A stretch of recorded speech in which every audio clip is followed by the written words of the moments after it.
السلام عليكم ورحمة الله وبركاته. السادات بيصبح وبيمسي وبيحيي كل اخواته. يا مساء السعادة والروقان على كل متضايق وزعلان، يا رب تكونوا بخير وطيبين وسعادة ومبسوطين، واشوفكم دايما فرحانين، وعلى كل غالي يا رب تكونوا مطمنين. وقولوا يا رب امين، وربنا ينصف المظلومين على الظالمين، وقولوا امين. وطبعا ربنا يبعد عننا المنافقين. وخلينا نبدأ بقى. يعني عندكم يعني الإنسان ده كائن محير جدا، اللي يقول لك احنا شعب الله المختار، واللي يقول لك احنا أول دولة في العالم، واللي يقول لك احنا الجنس الآري وفي جنس ما قراش. يلا ما علينا.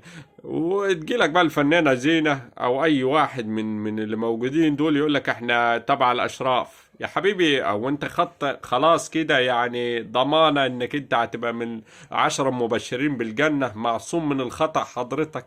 ما عادي، في كان من نسل سيدنا محمد اللي هو عمه ابو لهب، والراجل ما اسلمش يعني، وفضل متمسك يعني بكفره للدين اللي انزل من عند المولى عز وجل يعني. فالناس يعني بتخلط ده بده يا جماعة.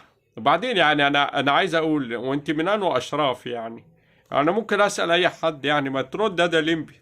والله شكلها من نسل الأشراف، يعني أشرف عبد الباقي، أشرف حمدي، أشرف وهبة، أشرف عبد الباقي. هم دول الأشارف والأشرفات اللي هم عرفاهم يعني. دم خفيف يا مضروب، والله حاجة في منتهى العبث.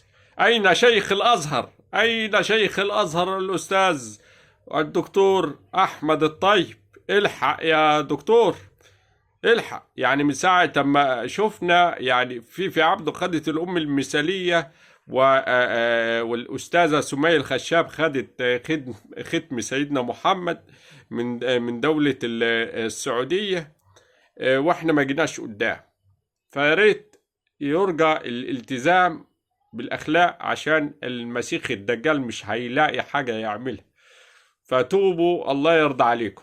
لو عجبك الفيديو اعمل اشتراك، فعل الجرس، لايك، وراك في تعليق، شير. ودي كوميديا سودا ومنيلة بنيلة.